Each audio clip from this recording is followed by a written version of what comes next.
भक्तों, आज भगवद गीता का 8वां अध्याय का शेष भाग हिंदी में सुनाऊंगा। आज को ध्यान पर सुने। भगवद गीता हिंदी में सुनिए।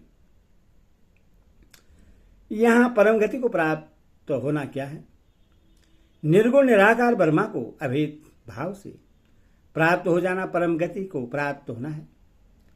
इसी को सदा के लिए आवागमन से मुक्त होना, मुक्ति लाभ कर लेना, मोक्ष को प्राप्त होना अथवा निर्वाण ब्रह्मा को प्राप्त होना कहते हैं। 8वें से 10वें श्लोक तक सगुण निराकार ईश्वर की उपासना का प्रकरण है और 11वें से 13वें तक निर्गुण निराकार ब्रह्मा की उपासना का। इस प्रकार यहाँ विभिन्न भिन्न 2 प्रकरण क्यों माने गए? यदि 6 श्लोकों का एक ही प्रकरण मान लिया जाए तो क्या हानि है? 8वें से 10वें श्लोक तक के वर्णन में उपास्य परम पुरुष को सर्वज्ञ, सबके नियंता, सबके धारण पोषण करने वाले और सूर्य के सदृश स्वयं प्रकाश स्वरूप बतलाया है। ये सभी सर्वव्यापी भगवान के दिव्य गुण हैं। परंतु 11वें से 13वें श्लोक तक एक भी ऐसा विशेषण नहीं दिया गया है जिससे यहाँ निर्गुण निराकार का प्रसंग मानने में तनिक भी आपत्ति हो सकती हो। इसके अतिरिक्त उस प्रकरण में उपासक को भक्ति युक्त कहा गया है जो भेदोपासना का घोतक है तथा उसका फल दिव्य परम पुरुष सगुण परमेश्वर की प्राप्ति बतलाया गया है। यहाँ अभेय दोषासना का वर्णन होने से उपासक के लिए कोई विशेषण नहीं दिया गया है और उसका फल भी परम गति निर्गुण ब्रह्मा की प्राप्ति बतलाया है। इसके अतिरिक्त 11वें श्लोक में 9वें प्रकरण का आरंभ होने की प्रतिज्ञा भी कही गई है। साथ ही दोनों प्रकरणों को एक मान लेने से योग विषयक वर्णन की पुनरुक्ति का भी दोष आता है। इन सब कारणों से यहाँ प्राप्त कारण से यही प्रतीत होता है कि इन 6 श्लोकों में एक ही प्रकरण नहीं है जो भिन्न भिन्न प्रकरण है।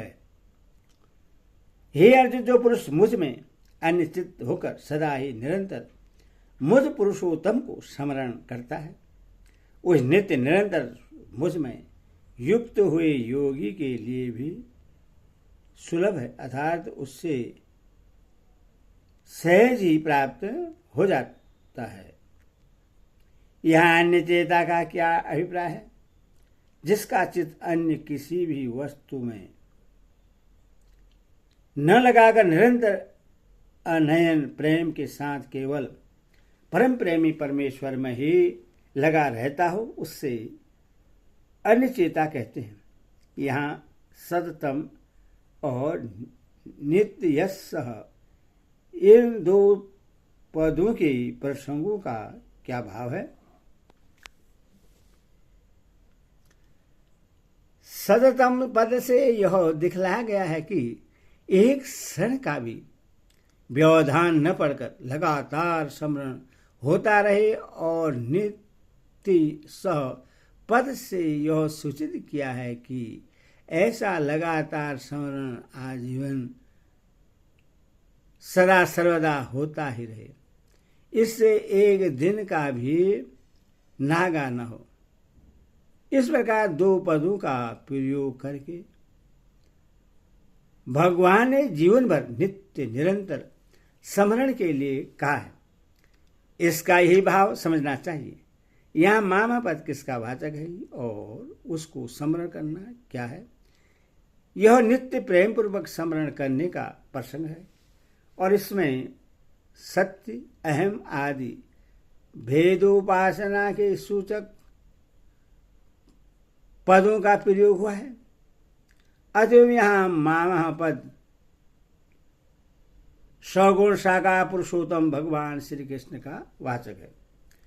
परंतु जो विष्णु और श्री राम या भगवान के दूसरे रूप को इष्ट मानने वाले हैं, उनके लिए यह रूप भी मामह का ही वाच्य है तथा परम प्रेम और श्रद्धा के साथ निरंतर भगवान के स्वरूप का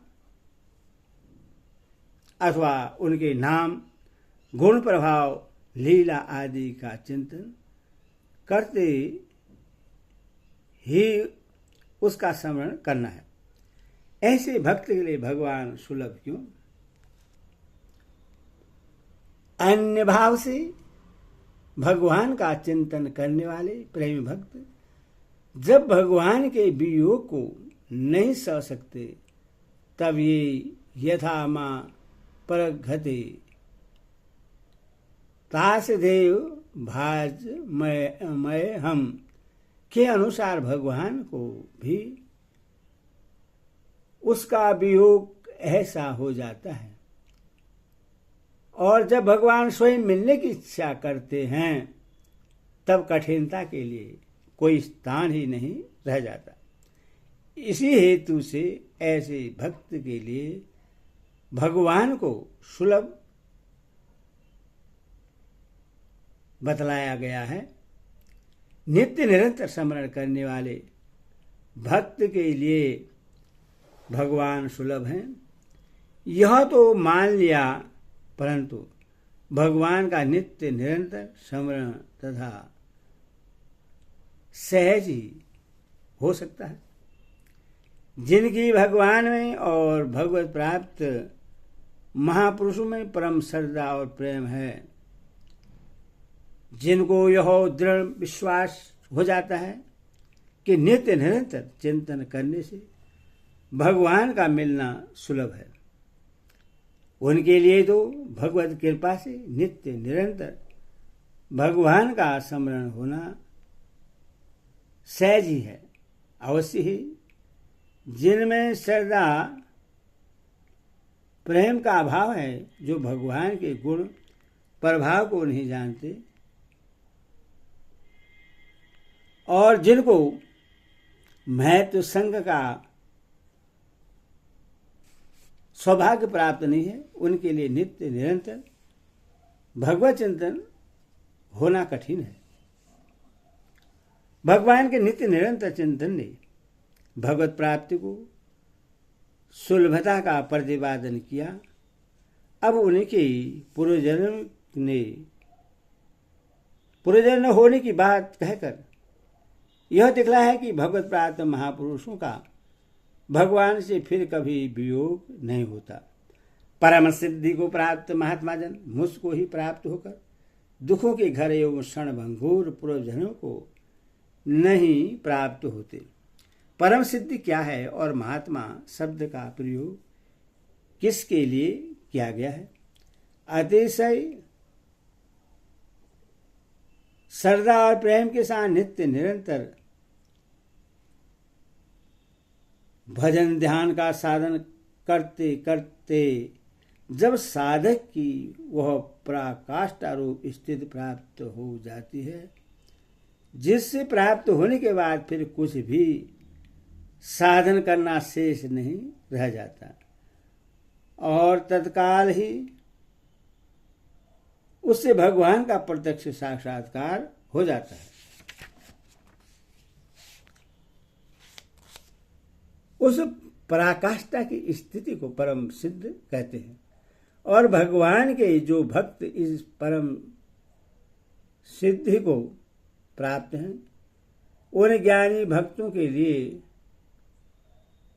महात्मा शब्द का प्रयोग किया गया है। पूर्व जन्म क्या है? उससे दुख का घर तथा अशाश्वत क्षणभंगुर किस लिए बतलाया गया है?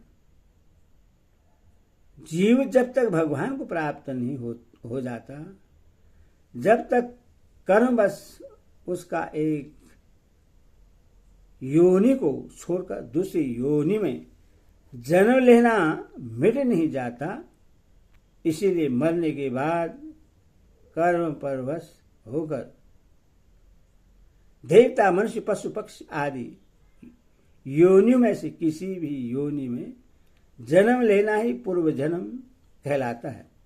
और ऐसा कोई भी योनि नहीं है जो दुखपूर्ण और अनित्य न हो। जीवन की अनित्यता का प्रमाण और मृत्यु है ही, परंतु जीवन में जिन वस्तु के सहयोग होता है उनमें भी कोई वस्तु ऐसा नहीं है जो सदा एक सी रहने वाली हो और जिससे सदा सहयोग बना रहे। जो वस्तु आज सुख देने वाली प्रतीत होती है, कल उसी का रूपांतर हो जाने पर अथवा उसके संबंध में अपना भाव बदल जाने पर वह दुखप्रद हो जाती है। जिसको जीवन में मनुष्य सुखप्रद ही मानता है, ऐसी वस्तु का भी जब नाश हो जाता है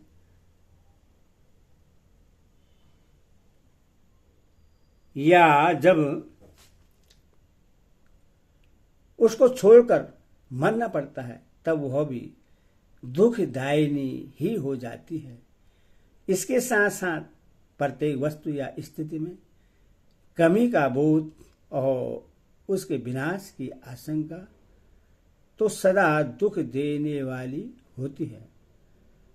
सुख रूप दिखने वाली वस्तुओं के संग्रह और भोग में आश्रित बस जो पाप किए जाते हैं, उनका परिणाम भी नाना प्रकार के कष्टों और नरक यंत्राओं की प्राप्ति भी होता है। इस प्रकार पूर्व जन्म में गर्भ से लेकर मृत्यु पर्यंत दुख ही दुख होने के कारण उससे दुखों का घर कहा गया है। और किसी भी योनि का तथा उस योनि में प्राप्त भोगों का सहयोग सदा न रहने वाले होने से उससे आशाश्वत